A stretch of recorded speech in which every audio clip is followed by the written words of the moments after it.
Ia, ia le tua nei tuna fiafi. Manatua tātou te le whai me whasolo ia e mō tātou awel whaftai man le inga ia tua nei tuna fiafi. Walau di eire sunga whai te au ia Ioane, au pa au Ioane nā te amataina i tātou se talo. Ia, tātou whai me whasolo i le nei a fiafi maro whalo lava i lau sunga. Te au. Talo vi ala wa Alleluia. Te mau i langi pa ia rufuafa.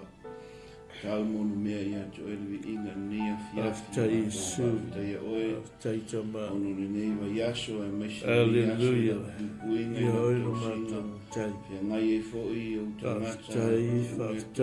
Aftai. Au matiu te mawhaiwa e meshi au. Alleluia. Tua pa ia o. Ia oi lo mata Kari si e fia tama. Ia vi ia oe Aftai le yaso.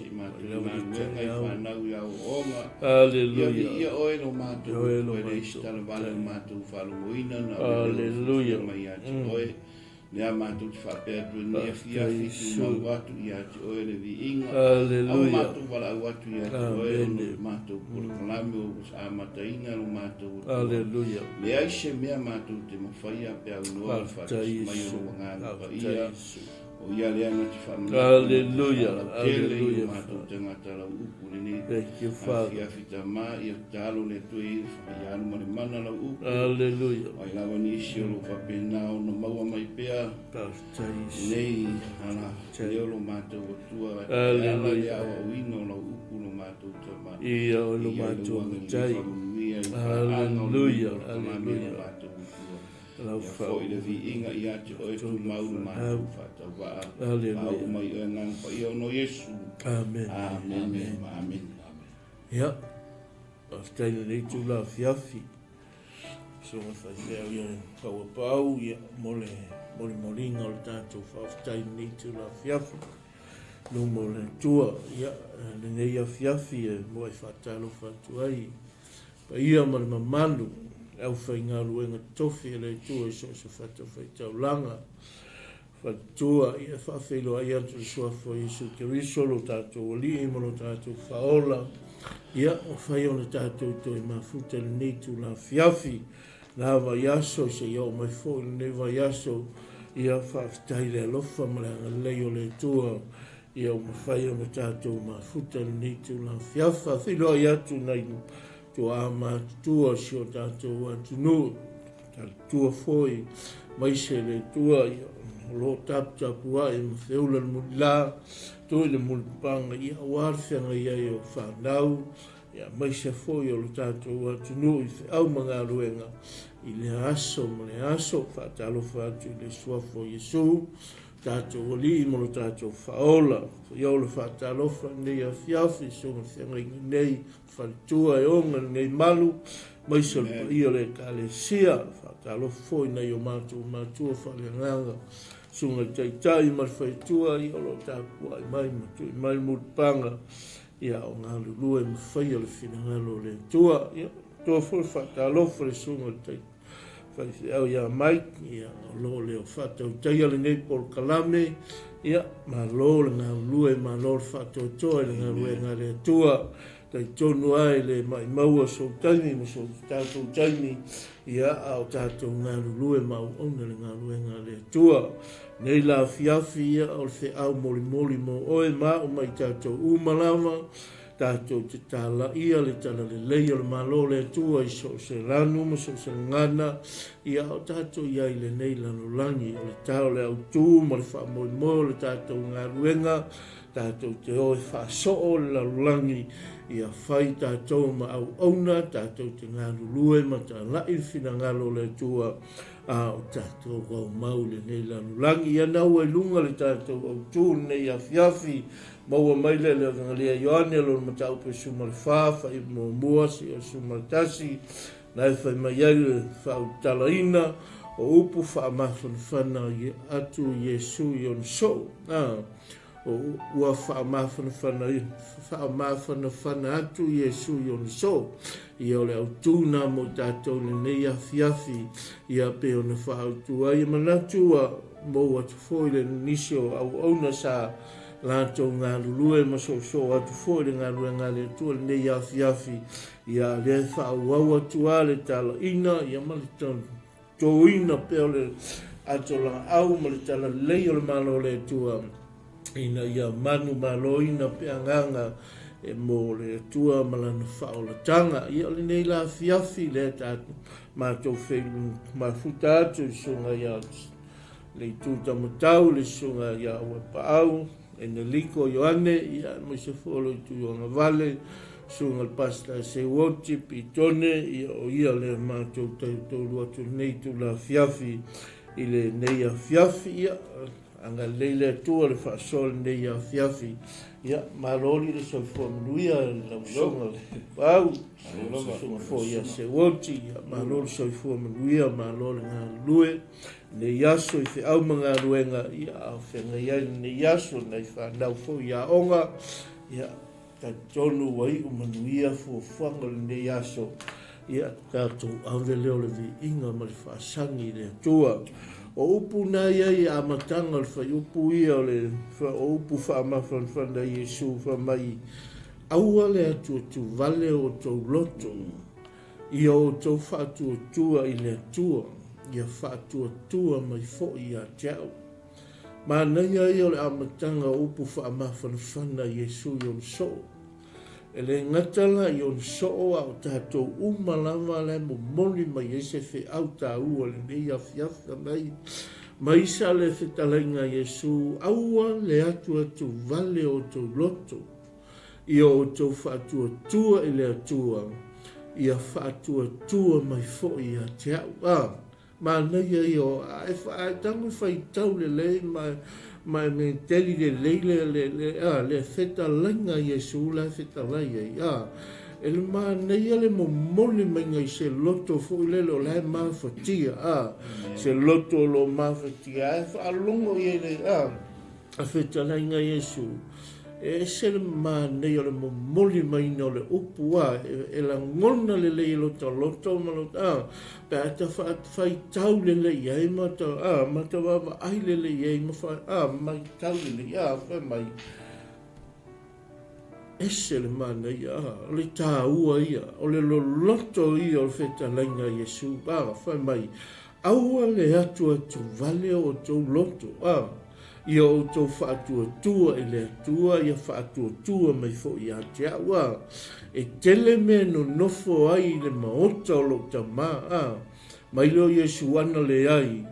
Po ua o whai atu o te alu sa umi se me no nofo ai o tau a whai fo i o te alu Whai mai leo Iesu o te toi sau.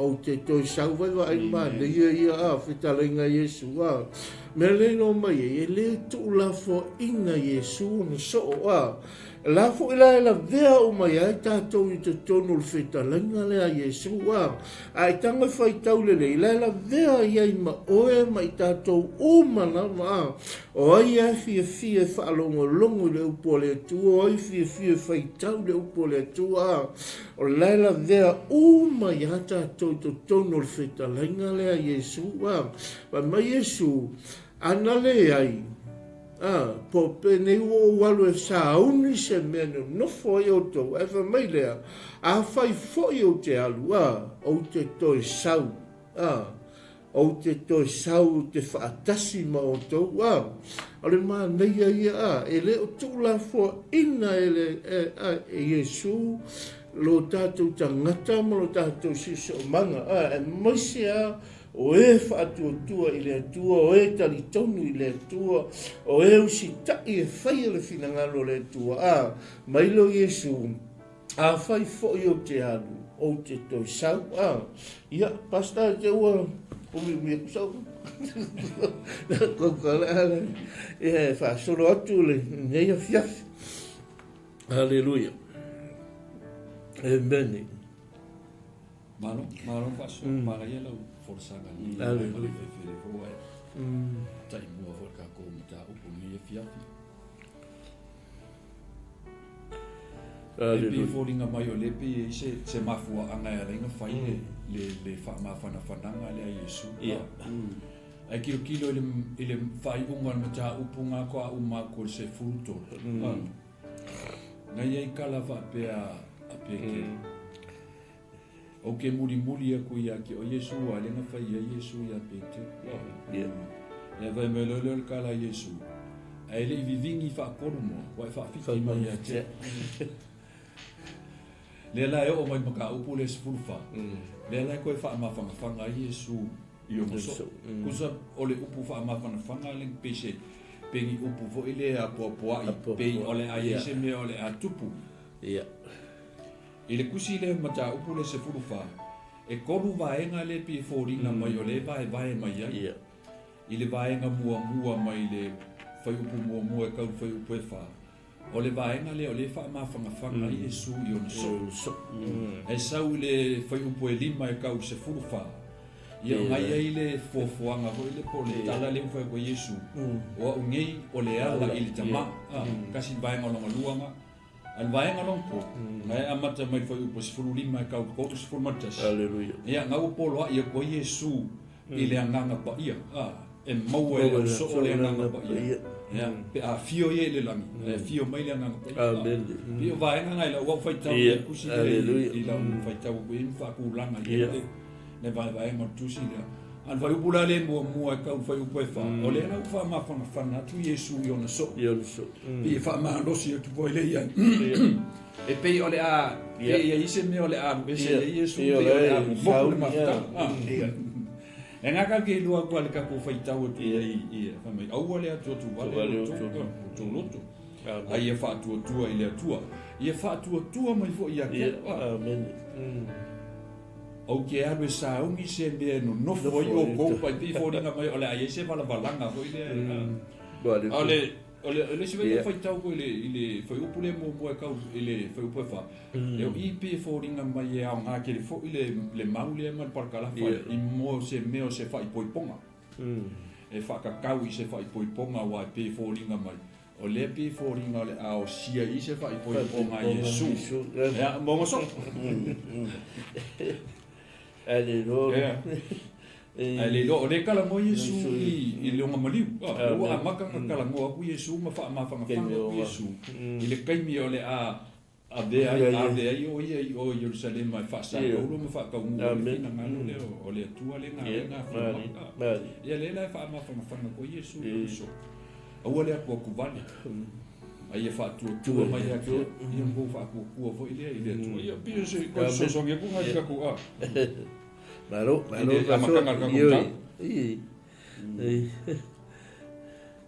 ia le ne fies amen le sa o ni fa ma mi dan ko ni ma ka pon ka upu fa ma fa fu ni o Yesu on so ia rei upu ngai e o ngo we u fika ia ku Yesu ia pe o ni o le ana ya mo ni ma le ola amen ni vai ele é o tu lo se ta si tama pe ale ui mai e tia ya ole ina fi ole mea na ne le kilinga fa sili kana ka ya wa ole mea le ke lo ka mai ka con Yesu aleluia a fe ku ele quero sentir que com ele mesmo ele foi o cano que Yesu eve malin faona eve ana como Yesu ale ui mai se kasi keia ele vem na chau de malo pe vem na o kama aleluia ongola e vai i sanguanga Yesu ngai fa mai Yesu ele se ko ele o o kama o mea umana ke fai ku vai o ko kama o ko kongi ki a o foi le e ko kongi kama o mea umana le ya ane mo mai e aleluia o ma mai fa ali mai ya ka ia fiti fa ali o nga mali umai no la io mali e no la io ana mo Yesu deva que nunca ko ma costa ko la kala kulanga yeli me nga lenga ma fu ka kala Yesu na ngai ko fa po lima ma le mo la toma pe le mo le ka ko e usa vai o le mena i mea wa i kako mai wele mi ko fa so ni fia e me sa mi ka kalu fa ka Aleluia. e ro kali konga kali o Yesu ke wiso ma e be mali fa o la mai Yesu a le hu mai se se kia o la fa pe o le al ko nga hu ye winga Paulus nga ka mai kali kong sa o Yesu o ro le ai e ka nga fai le e fai le kalu fa o kanga e ke ka o kingo ai o e ala ko ia i lo ia fonga mai fa pe a ko Yesu o kalia o ia ve mali fa o la i lo lang o nga kwa fai no nga ve no la yo ia kwa no la le wala le wale o ke lo o ka ka ku ia kali Yesu ma ve mali mo fa o que venga faz calo e o farcanga Aleluia. ele ka como isso uma ka calo farcanga ai manga ia minha fina o fa fonga mai ia ole ala le mai Yesu ale ui mai na te que Amen. ele vai pegar ka como mai Yesu ai ka nga kalia faisanga ka kingonga mongi e ka kingo kwai makwa pe ko Yesu o Yesu no ka dia mai no ia aveno was way al way bo wali o life fa vau wala mai le ma venga la ku se kama Dale ui mai kia ele va pera un for kama le ka ko se va venga o se bikomi no ole me ole ma lo ko fai ka ko pa ki fa kasi mo le ko ile ma lo e fa vau le ma ia yo ngai punga ni wai pasta o fala le Mga pi mo ni mau mai ile Roma nga se fulu ka kalo fa tanga ke ka nga ke mau o mai o ka kalo ale mai ole Roma se fulu fa u po evalu bele iva mo se fulu nga e ke mga fa ka ia mo le dia ma ia nga wa ole o fa mai yai o lata ia te oile upu o ilo mutu ma lo loto ole upu lea ole fa tua o mato tala ia tuai a fai e te tautino i lo mutu i le alii o Yesu. Ma talitonu i lo loto ua toe whaatuina mai o ia e le atua na i e uoti e wha o la ina ai oe. A wā o le loto e talitonu ai e o mai ai le amio tonu. A o le mutu e tautino ai e o mai ai le ola. Le ola la le ma Yesu ai le ui me ke ia le ke le ko le ola ma ko le ma lo Amen. ma i ma lo vi le ni ya ngawa fa so a ku ni ya fi ile ka upu ale ya Yesu ile me ale fe kala ya Yesu va mai ele ma fai nga ruaku e se kama pe ale ui mai e ke ia uinga o sesi ia e fia alu le malo fia e fia o ia e ka kawara nga fai se ka kalo mo o e whalutanga o nga loa e whalunga meu fai kaua kua e ka ukingo ai no muku i lo fofonga o mai leo lai heki o le kari kongu wani me siri kaua wani me lei amu ia loa e whalunga ai mai o ia woli o leva no fe wai mai Yesu ai le ake siri ko ia o maveti ko ma fisiri fili a le mai o leva me siri fili po ngai fa ai roa mai ka ma ai no mai ka ma ai o no ko do o mai era eu ia le va que se o Filipo so que ka me si se o le o Filipo ia leva vanka ko foi a ko vai mai e kia Ior kama anga o hau le ko ngor kama vo le ko kia o me un mane ko vai ko ele wa wa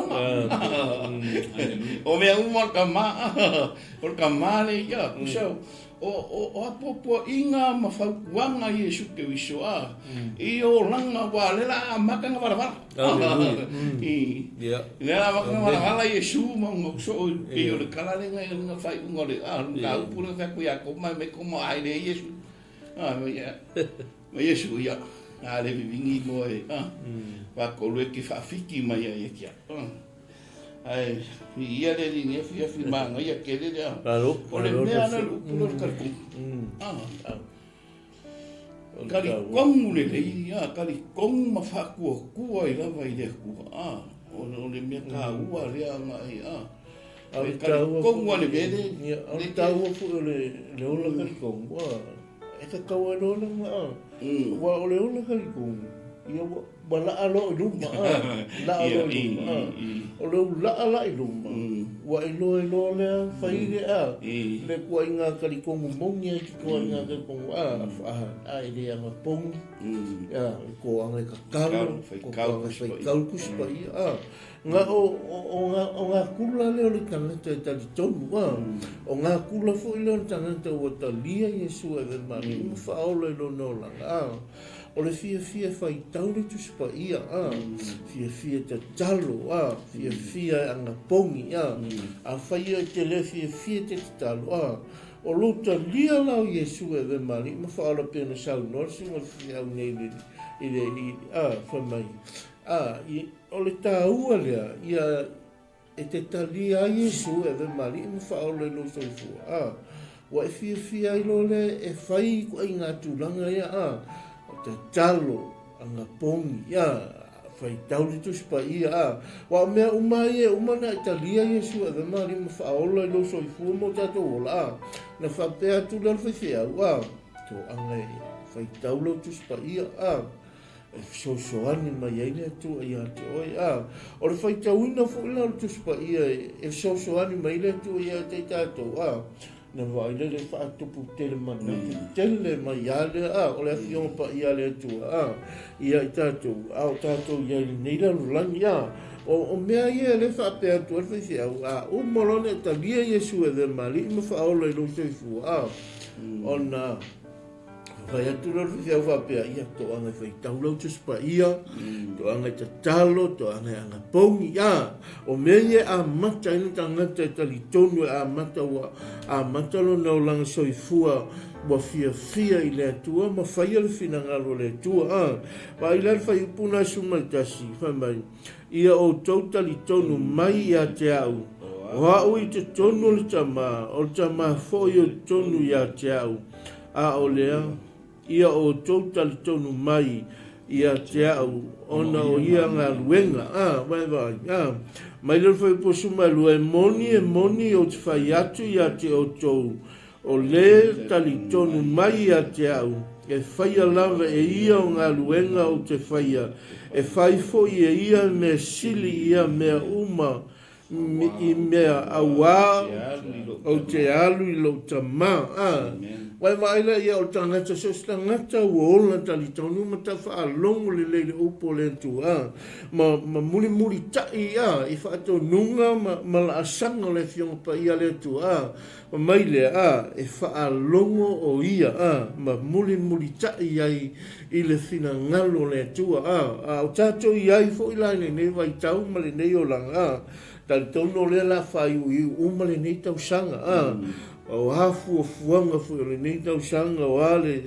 sauvalinga le nei tau sanga ia tatou te tuu ai le tua le tatou folaunga ma tatou sauvalinga o le tua tai au o le tua mua i so se mea o ia mua ia te tatou mea umalava pe a tatou faatua tua lai le tua ma tali tonu i le tua ma tatou whaia le fina ngalo le tua whai upo sumai tau rufa pea mai o mea uma foi tau te ole la tua ia lo ingoa o te whaia lava ina ia le tamā o na o le atali a whai tau te ole atu i se mea i lo ingoa o te whaia lava wai wa aile mai nei ia Pai mai Yesu o mea umalava tau te ole atu ai lo tamā o na lo ingoa o te whaia lava fai mai o te whaia lava. O soli, o ai la le fia le fi whaalongo le si vofongo Yesu O ai le fi whaalongo i le si vofongo Yesu la feta lai mai Te ofo so tātou umi mo so tātou vai mo so tātou whaaparapara. A lai feta lai sao le fionga le tua. Ia i tātou, o te wala aua tu le tamā onoa, o te whaia lama.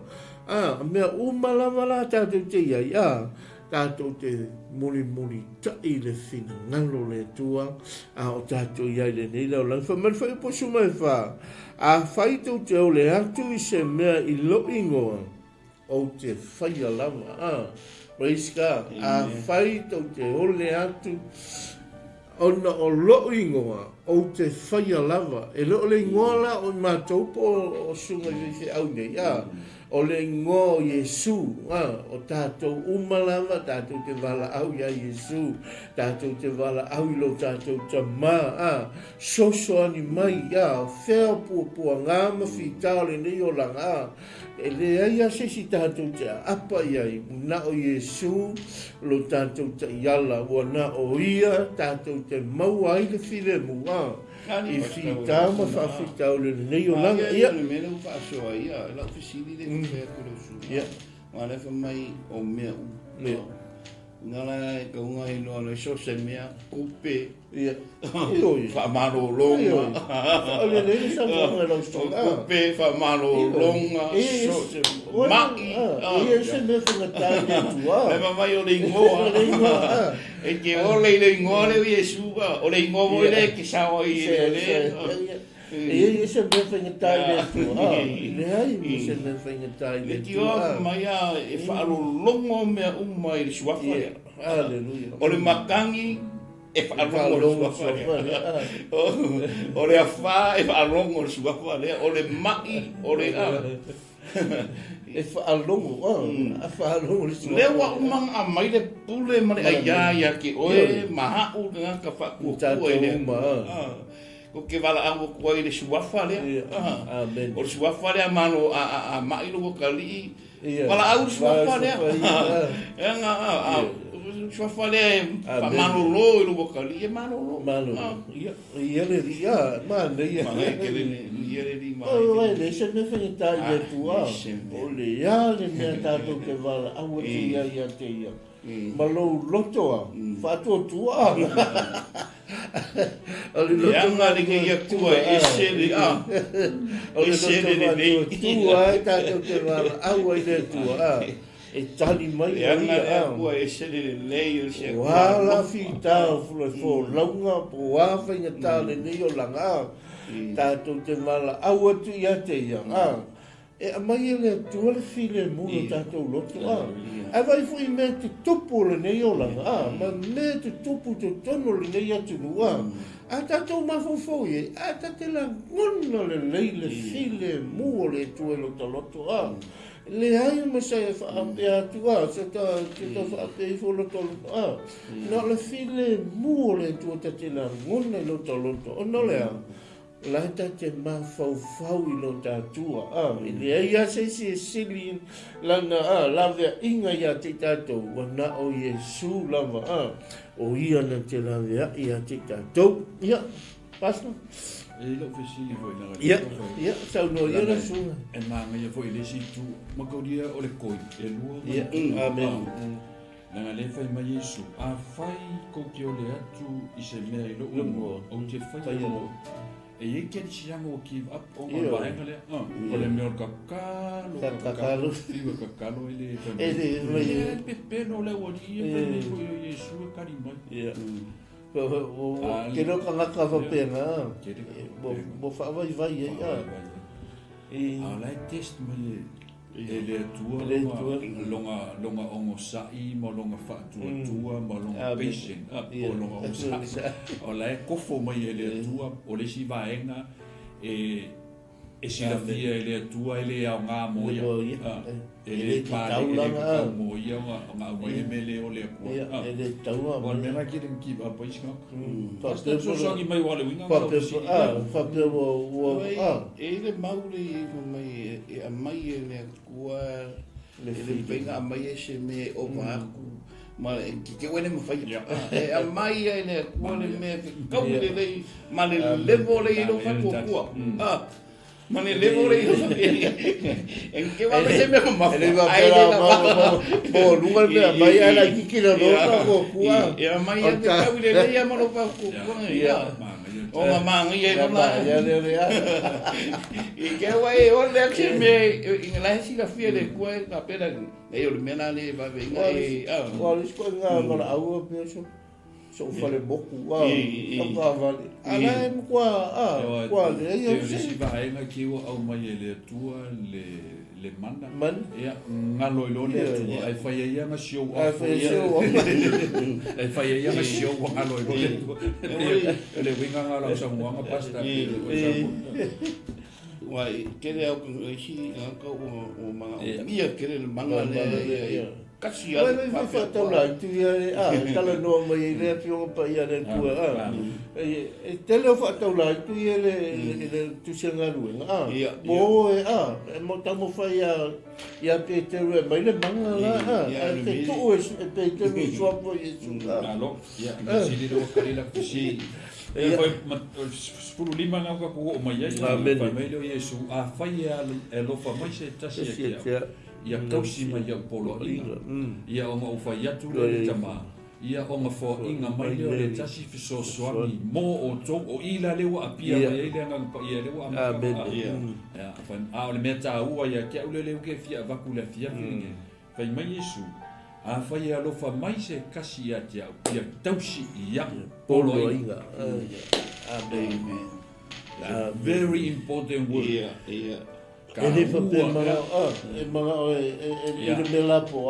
ele kausi le ele kausi le ai kaunga a manga o mela po ko anga alu lalo kausi le ko anga kausi le fionga ma ko ni fo e lua va enga le fai me kuspa ia o le fai o le fai fai mai le tua fai o le si kai mi ke fai ka mai awa le fai mai kuspa ia e kausi fie o kanaka e lofa fai mai Yesu o le kanaka e lofa mai kia ma kausi o polo inga ia o ke fai tama ma winga mai le o e oda le mea e uia Yesu tama Ahora toma la makusa soane e uia Yesu tama ya ma winga mai le so ni le ia la fam kala mai fa ya ole nganga le tupu mai le moni ya ele mo fai le langi o taria o ia awale ba ia o ia amen ole nganga le tupu mai le upumoni amen ele ma fai le langi o karia o ia awale se kingo le nganga pa se vanga ngala kanaka ui mai tutonu ia Yesu makalia Yesu ma fa amala malama le le upua ale tu kakala nganga ki le le menga lenga pongisa o isa kanaka ri la o le loku pa le ka ele kan kumune ang paya ama te ri vola matanga me nga pa ia le ole bala a pe ai foi a Ioane il papetiso le no mo avala au Ioane o le papetiso papetiso ia te o le vai ai muli mai le e papetiso le nga pa ia amen e manga ia la vai nga le fa mai ele karia la langi vai le lo au kangaka kirisiano la po kangaka o kalia Yesu mala malama le ia Yesu haleluya paula yo kangaka mala malama le amen ole no fotupu ko o tatu kangaka mala malama le e ki nga vo ile nga pa ia pe fa ise amen e ki nga ki le nga pa amen awa fa man ele do ele lo langi wa ele se ki o ale ko o tanga ta to ile to ta male alo male pa o ia vo ile so ngi fa ku ma ia ka ko amen e se le mele e sa o le mele fa ile mele o fa ile mele amen ia vi ele ri fa solo perga ku mo tala haleluya ma ia meno o ka ko ao ia o ka ko fa mai ni ka dia lo langi nga di sikingo na ang pa ia le ki o bela fa in ka ke no isna ka ngai ka ke moni mau aku mea ne ngang pa ia wala nga malolo makulungo o le manga o ne ngang pa ia o le fa mai Yesu o ia le nga ki fa manga ku mai mea umai nga fa ia e ka ko ia amen wa yo le ka u o le ngang pa ia wala mai e una ile ku e fa manga lo una vo ise si Yesu e fa manga lo e una lo le ngang pa ia o le tu amen o sha o le ole koe pensonga le ole ai ngā kua le ngā langi ngi. O ia wena ole makua ka u ai le ngā langi ngi. Amen. O ia renga ke whaakupuinga le rea lofa I resi a. Whaakupuinga no whea lofangi kongo ne ainga, kongo ne karesia, kongo mafukanga so se mea. Amen. O ia e whaukua, o ia e whaamangaku mai ake o e mere lei. E le ai ma se mea saulenga pai o le wha so koe alu pai kireanga. Hallelujah. E le whape ngarenga pai. O la pai a e whai se mesi. O inga ora uia o whao ia kalia ia le nganga le anga e wha O ia o le nganga pa ia e le wape si pāsi pe ki kiri songa E le o le mu ia e sau. Sau e no. E sau a musu mai I ta mai ia. Mea nea o songa whaia mea nea ke le anga ai. Ai ku mau pea o le upu. No ma ia ia o le mea le ka ununga o le whaipasuli ma. Ko walo lopa me ke au. Kausi la le upu le. Kausi le upu lea e ko ke ola ai ma kou saba vali le iai o ngā mai le o le soangi le. O ia la le mangaku mai ake o e mea umai e whaia. Amen. Amen. O le mele moku Ia. Ka ki o e whaia o ia kala whawhekai nea kua. E le whaorakanga.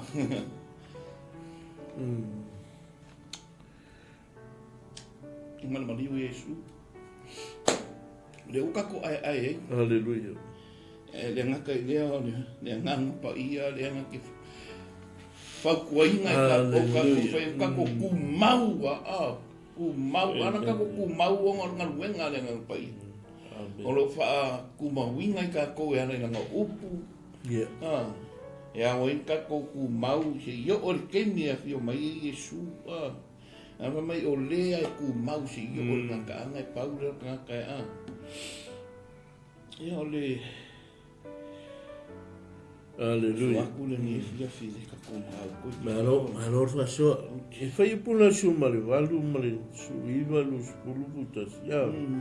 O te lentu ua o tau ma tu o. O te sau ia te o tau. E toi titi o na leva ai mai leo le lalulangi ia te au. Ai wa ai mai pea o tau ia te au. O te ola au. O le mele e ola I o tau. Ola baga ia. E sele mātanga o fie. Whai upo luse fulu.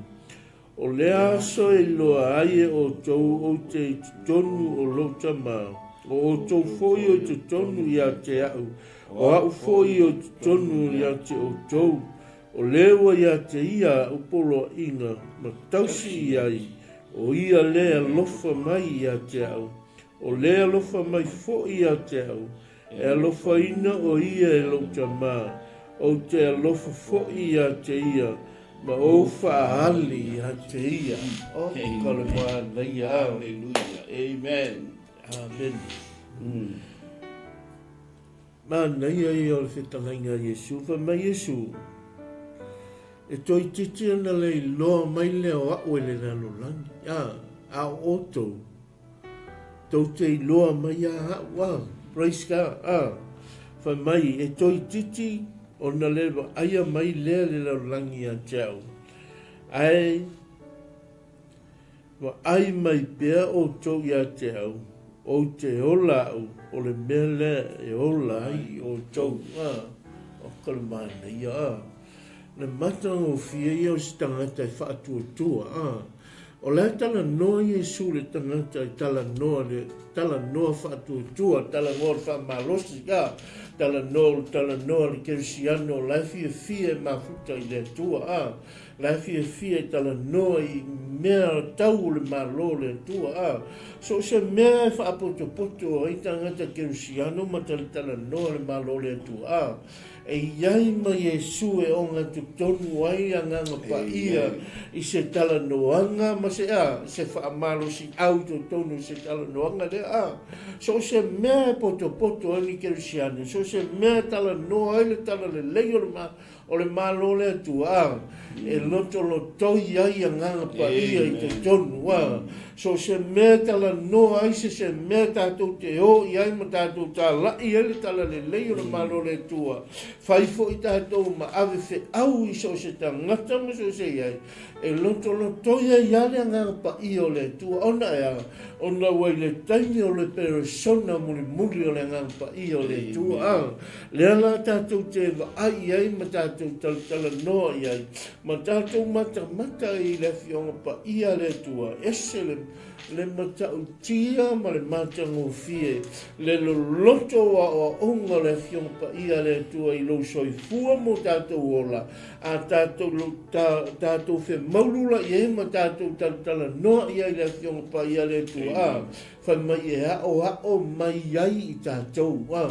le ngata le o mai ai o tātou ai whaamaro si au ai lo soifua mo tātou ola tātou te fia i pia tātou te tū mau pia le tala le lei o le malo le tua so lau tātou umala o tātou o ave fe au le malo le tua a whai fo i e te do whai ai sau ngā ruenga o whai po sau so tiute o whai tono le ngā ruenga le tua ia se mea fo i te ngā lua i te tono le ngā ruenga le tua mai whaamalosi aua ia whai fo i oe ma whaamanuianga i tono le ngā ruenga le tua so lau tātou umalawa e te tauana tātou e avele whi au lea tātou te ngā lua e whairifi na ngā le tua ona iai lea o le atua le nganga pa ia i to tonu iai te tātou e tauto a lua mai tātou i teimi umalawa tātou te iai le nei o langa le tu mau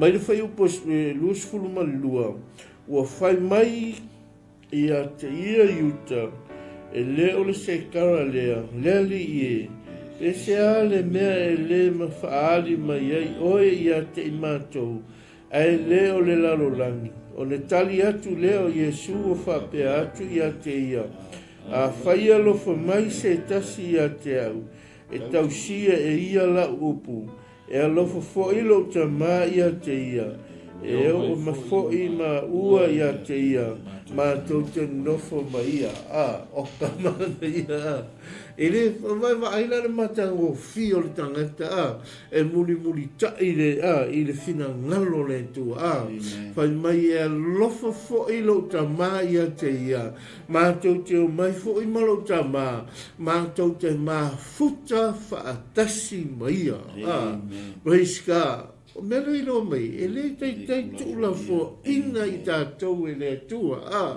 e le tei tula fo ina i tātou e le tua, so la o ani fianga mani nau le nei o langa, o lo e nau pe ai i whainga o le nei o langa, whaangalo, avi ese ai fia le fina ngalo le tua fia fai tau le upo le tua ona fai mai lea e o mai fo i ma ua ma tau te ma futa whaatasi ma oe tātou umalawa tātou te ma futa whaatasi ma le tua ma Yesu ke risolo tātou li'i mano tātou whaola ia pasta Jaua, umi rau kaukala ai mara faso mene ngai na le mana ia wale sa we lu foi lu fulu sa lu fa o le fa malo sia ma le usita i le upo le tu la foi malo le Yesu foi lu fu ma le lima o mea ia o fa ia ko ia te o toma mu ka ko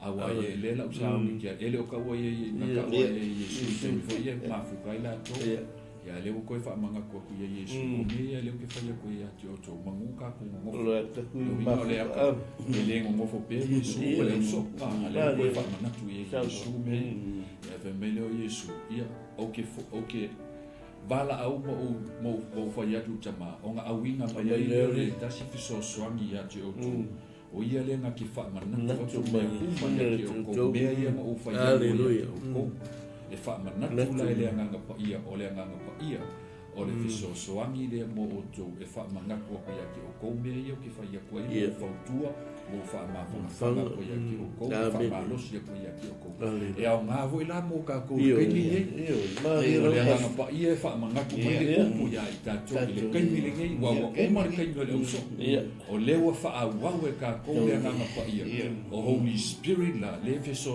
a ma fa ma na tu mai le upu ia i ka ko le ke ni le ngai pe o ma fa ku ma po Yesu i o ma so wa umala le kai mele so ya le ka au mai mo ni ka ku le kai ni ta to so la le fa au le ma lu na amen ele ma vai Holy Spirit e forever e fa va yes hallelujah o ia le so ani ma fa na amen ka ko ia le fio nga le tu amen e vai mai le awa ele kalia ele la lo langi le nga ko ke le ma se ilonga wa mala ka i le tua tama le alo ma le nganga pa ia ko a ia kalia inga le nganga pa ia ia le so do wali wa fa so me fa i mo ka ko ia ia le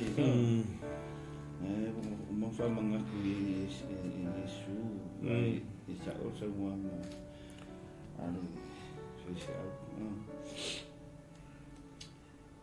o le soasoagi lea mai gaki faamagakuiga mai ae lē saula lo famai famai pue lua fikuga iai o tutuina atu iā te outou le manuia o lou manuia o te avatu ai iā te outou o te le avatu iā te outou faapei ona avatu e le lalolagi auā le atu e tuvale o outou loto aua foʻi tou te le matatau amen famai o le manguia o le manguia le mai Yesu ele pe ele pe lo langia ele pe kamala lo langi vai mai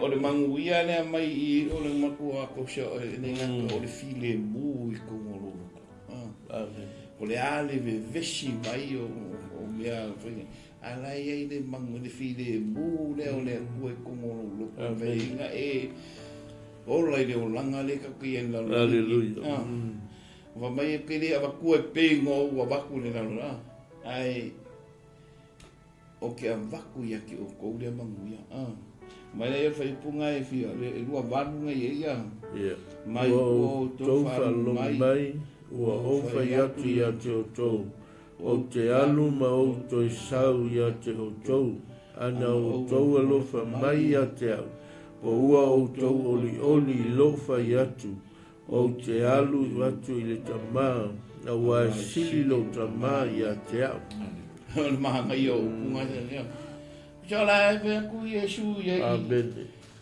o le ala ko e alu lo kama o ke alu lo kama e ka ko ori o lo fe o ke alu le kama o ke alu ala wa ele sena lo langi le Yesu o le ala ko e fo Yesu no kama ka un la ko ori fa kai o le mele o le tonga ma ngai o le ka upuria o mea uma ia ro fa ai no amen e Yesu yong so a wale la ko ngaru nga fai de la ngo o sa mea umano ku waku wa o le mea maka kia le na ufai kau kui o le up ia awa ni ko wo ese mari upu le a ko walo lofa mai kia kau si le upu le a ngole upu le fa o le inga i oko o le upu le fa malusia i oko a ngoa ka mari upu o le upu le o le afion pa ia le o le fa mangaku nga Yesu yo nga uso wa o le a ku ua na ko o le wa abaku uma ya mea uma ya le kongu na mangako Yesu wala fa ya uma ia la ko longa mana ko loa ia la ko kalia mana fa mau anga o le la ku nga ola ko le ala ku nga la ko le ala uharu le kama ai a winga mai so soangi ya o le o nganga pa ia e sau fa mangaku mea i ngo fa ia ko ia ki oko e le sa o le sa nganga ni a fia amen le o le ko ia ia so Yesu o le ko ia le wa poskolo Awai le whauahua ia ngaluenga le ngangpa ia. O oe maau ngakau whakua makalia Yesu ke wiso e malim whaola. O oe nga lea ua whamanga inga e manga o le ngangpa ia. Anga ike ele iloa e le lalulangi le ngangpa ia se ilonga e kia. Ua e iloa le lei. Yesu nga maliliu mo oe ma longa manga au inga mai ia. Ia, nga e iloa lea o sosoangi lea o le ngangpa ia. Alleluia. O ia lea e sosoangi ati kako. Amen. Ia le, ia le ni fiafi. O le ko so se matua fo ia e ala sauni al malanga e ia na upu apopo ia pe malanga fo se le fa na we tu ua le ahinga la halu fo e upu apopo ia mana tua le melo o fai no ia ki o ia so se tangata la e aru se e iai upu matua e mo moli i whanau, a le whanau, ia matina mo moli iai, a whapefu e malanga tama, i hei fo le upu le tama e tu le whanau, matina e la whaamuru mai, whaamuri, ia talo atu mo au, te talo o te talo mai fo i mo tau, e whapena fo ila le whetalanga Yesu, le whetalai ia, mai Yesu, o te letu ua o tau, o te letu ua o tau, o te letu ua o tau, e whapena fo ila se nau ungo se matua i sanga, i sona alo po sona fine, la sauni e alu ese ma tu ua le ainga, mana tua mai le mea leo mo whai atu ia te oe. Tō anga e alu le lotu. Pasta? Tō anga e whai le whina ngalo le tu. Aua te nau i meo le nei o langa. O apopo inga ia se matua lofa i lana whanau. E le mawhai ona tuu la fua i lana whanau. E whape nā fo i la loto i tātou uma e whai whanau tu lou. Le nei so se tangata e whai whanau. E le mawhai ona tuu la fua i lana whanau e alu. Se i longa wa watu i se tala ma se upu na halu leo lea tali e la ngona lea tali a tupu lara whaala me lange lea tali pe ua leo si tai lea tali ne mea leo whea tu e rita maa e la ngona lea tali le tala le na whai me rita maa e whape nā fo ila le soifuanga ma leo langa le tangata kerisiano e la ngona le tangata kerisiano wa mei ese ma le mele le whaavai le na whaavai ma ino soifuanga i to tono le whaalatanga le tu o na la ngona loa le upu na wheta lai ma ia Yesu ia te ia whape nā uma se la ngona le ne ia fiafi ma le tato wa vai atu le upu a Yesu a le tu o apopo inga i te tau o na tau nuu manuia i se kerisiano po se tangata e whaatua i a te ia so se tangata la tātou te whaalongo le fionga le tua ma tātou si ta ia le whinangalo le tua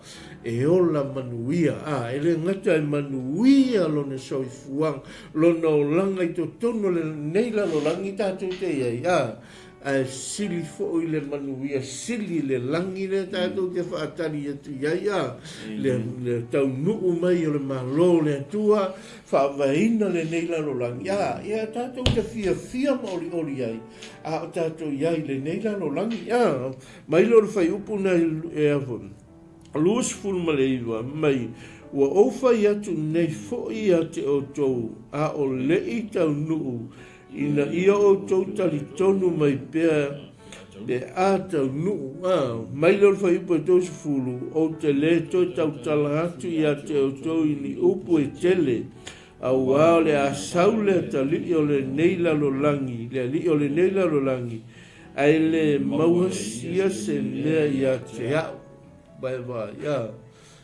o le mata i sau o le tātou tama o le mata i sau ma le sirisiri ese o o feta lenga Yesu e tau nuu lama e le ngata lai tau nuu ai ato o toa le leo na maini manuia mani wha manuianga i o tātou tangata tali tonu ma tau tua le ngā ruenga le tua e whape nā fo i la se nau na ungo o le tangata o le fina ngalo le tua i a te tātou i a tātou o e whai le fina ngalo o le tua o tātou i a nila langi pasta e whao ma mai stang tako ia le taua Haleluya. Ya.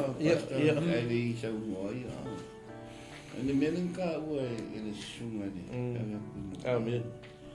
Ile ke mire ua i Samoa. Ke loa. Ale. Ele ai mai se si. Se ba mai ua mai se maku. Ke mi ele i fai se kalava pia. Lo ua kali ie lo ua fingi. Manga kua le lo. Ia. A ngoa mana aka mene le ingu sila. Ia. Ia. Ele se manguia o kakopo. La la ka kisau, la ka kisau mo fa mo mia. La o la ka kisau mo le upu le. Ai ko anga Ai sorry lo. Ai sa lo ka sa no sho. Ya. O inga mawalo na i ni upu. Ne. Ko lo le para pa ku. Wangalo le.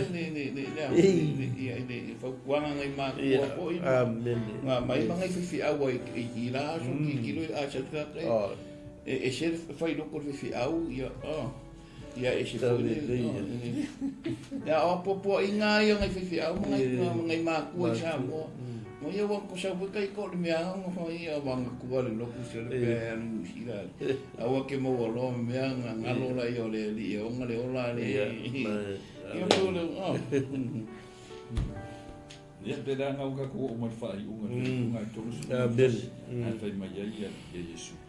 Pe tai o na iloa le lalangi o te alofa i tama a pei o na poloa i mai foi o tama i a te au e whapea lama o na ufa ia tu ia i lunga i nā tātou o e se ia. Aleluia. Amen. O ngā u koe wha mangaku mai ngā le kaimi foi le nga whai le wha masingo ngā le atua ma a kamu ma ewa i mole haka Aleluia. O le whawhingia lea e whangau mai ei le kamanga ke kui mo moinga lo o le whaaka mai ei langa wa umanga poloa i ei le atua o le whawhingia lea e whangau mai ei le kamanga nga ke koe kui mo moinga lo lea la e usi ka ia Yesu i le whaatonunga le atua nga whaiaku i ake ia lea la e whai mai Yesu o ke usi ka i lo tamama le poloa inga ku inga mai ake o ke a fo i la fa ka ngu le mele o sa o fai mai ile lo ta mai ke o ke sa le lo langi ni fa ole koe fa fo wi no le lo langi kanu nga o se le wa ka ona kala basta yo ngai ngon me nga fa mai sa le ri ngi lo langi o le se me e mo ye ki ka fe mai me sa le ri lo langi koe ka fai pa ngali ya au wangi fa ka wi ngali ya po ma fa ka le awa umanga ngakua le mindset o ka gori faola e alu ai fa ka ngu fa na le winga nga fa le usang le lo langi le se me nga ko ia fa me lo le su ku ye nga ka ko wo yo poete wo ye nga ka ko wo wala ma ka ro ngal fa ya ko le ka ko mai ke au ya upu ye ya ngala ko wa won ka pues full ma le lima ia ele si ka ko la me le la so ye mal fa lo la amen dai le ia fiafi ta to ta le fiafi e matangu fia na ua foi le ia fiafi mal ta to fa lo ma ta to va vai foi le fio pa ia le tua pe ana tala mai foi ma fa so mai foi ia o na le tua le ia fiafi la ngona foi le fa stai fo lo taloto o na le upo le tua e lui tau ina pelo tau la nga o na le tu te leo te ni ia tau ma whai ale li ale lalo langi tau wha vai le tangata ai tātou te vai e loa i tō whiti ale li lalo langi e vai loa o le mea sao ia tātou wha amalo losi ele ai ama se avano le li le lalulangi a te tātoa. Tātou te wala au le li le lalulangi o tua lo no fuanga. Le ai sau fe au i le whanau le tua. I le ai sau fe au auna le tua. I le ai sau fe au o umo na wha mausa li ina le mamafutanga ma lo o tua. O ia o lo tupu o lo ua lii ma lo whaola na lavea ina mai au ilea i le sa taulo na lavea ina mai au mai le anga sala chola o tātou lama o tātou le whanau i e tātou fina wa mai upu whamalo se a Iesu i le auso aua le ato tu vale o tu loto o upu whamai aua le ato tu vale o tu loto ala whamalosi mai Iesu Pia tai mua mai le upu le whetalenga Iesu aua le ato tu vale le mai se upu e whamalosi le au so tātou malamala o so o Iesu le whai mai aua le ato tu vale o tātou loto aua le ato tu vale o tātou loto pas tātou whātua tua i le atua whātua tua mai fo i a te awa o me ia tātou te whaia tātou te fia tātou te whātua tua i le atua o le tā ua la ma le singi ma le whaamoe o le tātou wola au nā ia tātou maua le malo le atua ma lona fina ngalo tātou sauwhanga i le malo le atua tātou te fia tātou te au nā mo tātou mauti noa tātou te iai to tono le malo le atua o tātou iai le neila lo langi o ala tau mo whai mai le rira le neila lo langi le ua uma na whaamauina lo suafa pasta i le tusi o le ola tātou uma langa o laua i tau no le tusi o le ola e toi whaatamala i lola oka tā lofa tātou uma ia tātou whaamalosi o ai fo i lai mata mai nei afi o le whaamalosi ia teo e a whaiwa i tau tongo le tala le lei ma le whaalotanga le malo le tua whaamalosi atu ia teo oe nei afi fia iai fina finau pe iai nau pe iai nau le upu le atua oka o le upu le atua o le vaila aua ngai lo soifua mo mato wola tātou te fia i le ngata o mai ai o ai whaatonu ai whaapoto ai ina i o tātou sava vali ai pēa i le ami o tonu le tua o tātou iai le neila no rangi ia o le whiauna mo i tātou neia fiafi na yo ainga mata mai na yo na mato na wo mata mai o ai ala mata mai nei afi o le fa ma losi ante o e mai tanto uma tanto fia fai al fina ngalo le tua tanto iai le nei la langi o afi tama fa vitaudi la foli to mo fai mai o le la langi o tanto lo to fu mo tanto ola i te wala au de suafo Iesu alu esi fafu tua lo no fuanga e le ai sau fi au ia te au le tali o Iesu na tātou la tātou umalamo tātou na whanau le tua tātou fia fai al fina ngalo le tua i ol wha malosi le ia te au nei a fiafi pe lamo no whai mai le whai upu nei ono o feta la iatu Iesu o wha pe atu au nei le ala upu moni ma le ola tātou umalawa, tātou te fia maua le ola, wha mai Iesu o au nei, hala upu moni ma le ola.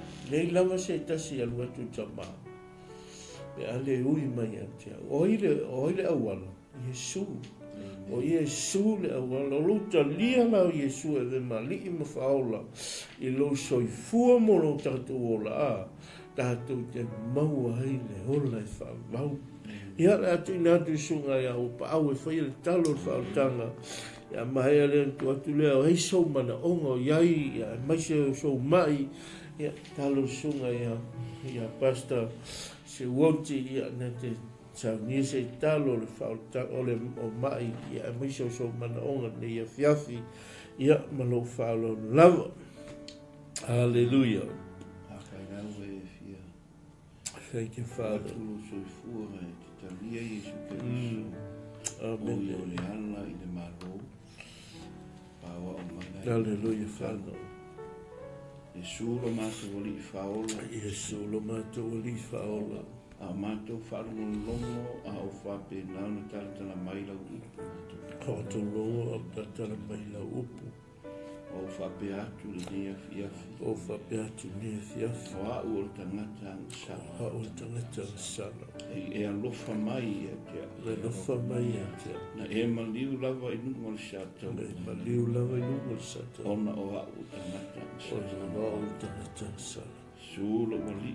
Yesu lo wali. O fuatu lo uola mo. O fuatu lo uola mo. Talia mai a hau le nea fiafi. Talia mai a hau le nea fiafi. O te fia iai le malo o umone e sauria moa. Te fia iai le malo o umone sauria moa. Whawhetai Yesu. Whawhetai Yesu. I lautalia ina o au le nea fiafi. Lautalia ina o au le nea fiafi. Ia whamaufu sali ina e mana o le angango pa ia. Mau sali ina le mana o le angango pa ia. Ona o Yesu o mato o Yesu o mato wala amatua. Ia lava oe le atua. Hallelujah. Thank you, Father. Ta ma o ai lava. Thank you, Father. Thank you, Father. Hallelujah. Thank you.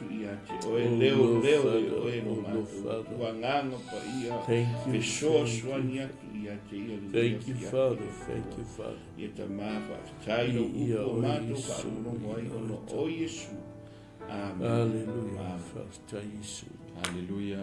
Thank you, Hallelujah. Nga utu e whaamanatua I atu oe. O le suafa Yesu. O le suafa o lo iei le ola. Hallelujah. O le suafa Yesu. O le Yes. suafa o lo iei le mana. Hallelujah. O le suafa Hallelujah. Yesu. Yes, E le Father. mawai le mana. Yes, Father. Hallelujah. Yes. I receive it. E te talo Yes, I Jesus. whatutua ne fia. Yes, Father. O mātou whaalongo Hallelujah. I lau Thank you, awhiongo. Lord. Thank you, Lord. O lo suafa Thank Yesu you, e Lord. le Thank mawai you, le Lord. mana. Thank you, Lord. Thank you, E Father. mai ai le vavau e o. Yes, Father. Hallelujah. O le suafa le to tutu ai e o. Hallelujah. Suafa le pupula I ta waso. Thank you, Suafa Father. le tutu ai pipi. Thank you, I le Father. whātua. Yes, Jesus. O ai se tasi o ngā se ngase po iai se Hallelujah. matua. O iai Hallelujah. se mana onga whapita. Amen. I le suafa ma manu le Ia o o Yesu. Yesu. E whaatonu I nai le manu. Ia i lo E ose. mātou I le matai. suafa ma manu o Na Yesu. o i lo I le mātou whātua tapa. tua. O lo mātou Na tanitonu. o i I lo le manu o mātou lo suafa. tua. E le ma vai le ma manu. Hallelujah. Ma le Hallelujah. ma le matautia. Ma le Thank simi simi you, ese. Father. Ma le Thank you, ofofongia. Father. Ma le maua Thank lungo you, lo Father. suafa Yesu. Thank you, Father. E mālolo ai o Thank you, mātou. Father. Thank you, Anga Father. le lei o e ta mai le nei e fiafi I lau Hallelujah. whanau. Thank you, O e Jesus. o ta talo I le whātutua. Yes. O Hallelujah. lātou ngase ngase mālolo I le mana o le Yes, suafa o Father. Yesu. Whawhetai Yesu I le mana o lo suafa. E mālolo ai I mātou matui e se ai. Hallelujah, Jesus. Ngā luenga le hanga le li o le nei la rolangi Amen. whalave lave Thank I you, lau Father. whanau. Whawhetai Yesu. Hallelujah. O lo lava suafa Yesu a mātou wole wabara au Amen. tuaitama. Amen. Amen. Ia o lo mātou tua. I o le mawhtanga lau whanau ni a fiafi. Mātou wala au atu ta māne pō. Ai fōi o la ngā solo mai, tisi o uso la ngā solo mai. Awa ni mawai lau whaunga I tono le nei potu ta mā. Tālo le tua. Ia fōi lau au auna ia mai ki ma le whatua ma le no whoano. Tō mai pēr le whaunga ma le mana le tua. Au ai lau au auna. Ia wā le whao ngā ina mō nei pol kalame umalo mātou tai. Tālo nei a fiafa mangalo I mātou se upu o le tau tamali I lau whafonga. A le wala au lawa ia whaia lau whina. Nā whamanuia I e na mata mai. Ngā rātou mana onga wa umana tu na atu I ate oe no mātou atua. Whaia lau whina ngalo. Awa le whaia o mātou roto o mātou tai. O le mātou wala au le tamai le nei a fiafi. Wala tu ia Yesu lo mātou li I lo mātou whaolo o mātou wala au tu ai nei. Amen. Amen. Praise the Lord. Hallelujah. Amen. Thank you.